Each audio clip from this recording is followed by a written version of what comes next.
যে আয়াতে কারিমা তেলাওয়াত করেছি সেই আয়াতের ব্যাপারে কথা বলছি।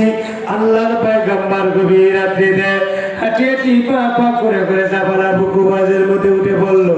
আমার ভাইরা রে, জাবাল আবু কুবাইসের মধ্যে উঠে পড়ার আমার বন্ধু আল্লাহর পয়গম্বর যখন বন্ধুর একদম পূর্ণিমা জ্যোৎস্না রাত, এই দুনিয়ার মুসলমান 14 জ্যোৎস্না রাত পূর্ণিমা রাত্রি, নবীজি যখন বন্ধুরে জাবাল আবু কুবাইস পাহাড়ের মধ্যে উঠে পড়লো, ওইটা দুইটা চেয়ারের সামনে যখন গিয়া স্বর্ণ চেয়ারের সামনে আমার নবী সালাম দেয়, আসসালামু আলাইকুম ইয়া আম্মি।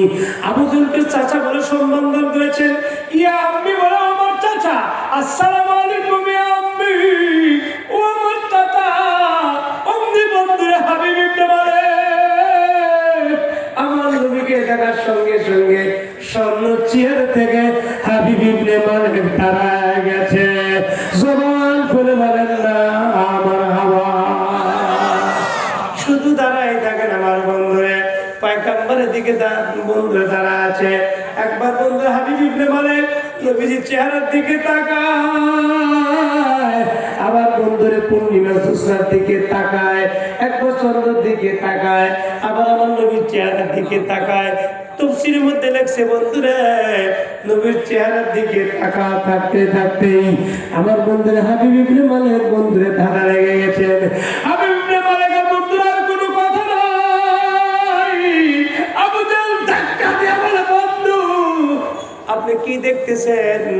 আপনার কাছে আমি শত্রুটা নিয়ে এসে দিয়েছি, আপনি কেন বিলম্ব করছেন? মোহাম্মদকে হত্যা করেন, টাকা নেবেন না স্বর্ণ নেবেন, কোন সম্পদ নেবেন আমার কাছে বলুন, আপনি যা চান আমি এই মুহূর্তে তাই দিয়ে দেব। আমি চাচ্ছি আপনি ইয়ামান থেকে আসছেন, বিদেশি মানুষ, আপনি দিয়ে আমি মোহাম্মদকে হত্যা করতে চাই। আমার ভাইরা রে, হাবিব ইবনে মালিক আবু জেহেলকে চেয়ারের মধ্যে ধাক্কা দিয়ে কয়, আবু জেহেলকে চুপ করে তোর চেয়ারের মধ্যে বসে থাক, আগে আমাকে নবীকে দেখতে দে। জবান খুলে বলবেন আমার হাওয়া। খুব দীর্ঘক্ষণ দেখার পর বন্ধুরে দীর্ঘ শ্বাস টান দিয়ে বন্ধুরে দীর্ঘ নিঃশ্বাস ছেড়ে ডাক দেখা, আবু জেহেল তুই কাকে আমাকে মারতে আনছিস? এরে আবু জেহেল, কাকে মারতে আনছিস?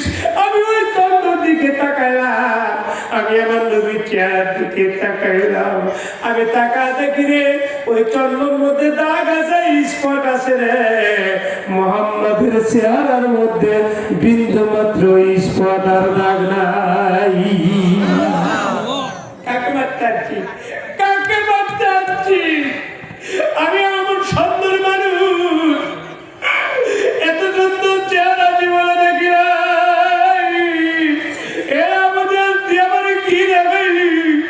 ওই দাগ আছে চন্দ্র রে, চন্দ্রের মধ্যে স্পট আছে, চন্দ্রের মধ্যে দাগ আছে রে। শিশু মোহাম্মদের চেহারার মধ্যে দাগ নাই। আল্লাহ কি অভিজ্ঞতার জন্য দিয়ে মোহাম্মদের চেহারা বানাইছে।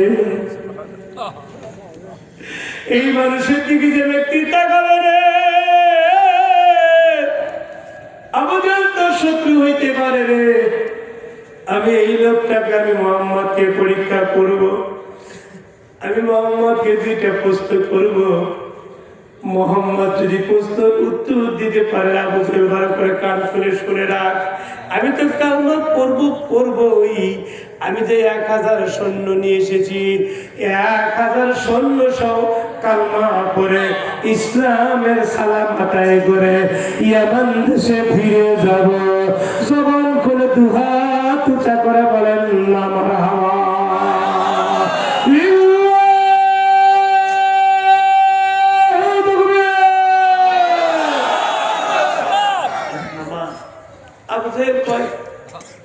খাল কেটে কুমির নিয়েছিলাম, খাল কেটে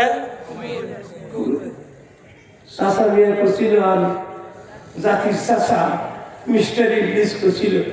এলাকার যে কজন আসো গোত্র থেকে, প্রত্যেক গোত্র থেকে একজন করে গুরুর ভিতর থেকে নিয়ে এসে পরামর্শ করে মোহাম্মদকে হত্যা করো। আমি বেশি বুঝতে গিয়া আমি বিদেশ থেকে, ইয়ামান থেকে স্পেশাল ফৌজ, স্পেশাল বাহিনী 12 করে নিয়ে আসলাম, যেটা আমাদের বাংলাদেশের ওলামায়ে কেরামের নির্যাতন করা হয়েছে। পাশ্চাত্য দেশের ভারতের প্রশাসক দিয়ে দেশের নাগরিক সার্টিফিকেট দিয়ে এই দেশের ওলামায়ে কেরাম বিরোধী দলের নেতৃত্বদেরকে অমানসিক নির্যাতন করেছেন। কথা বলে থাকেন ঠিক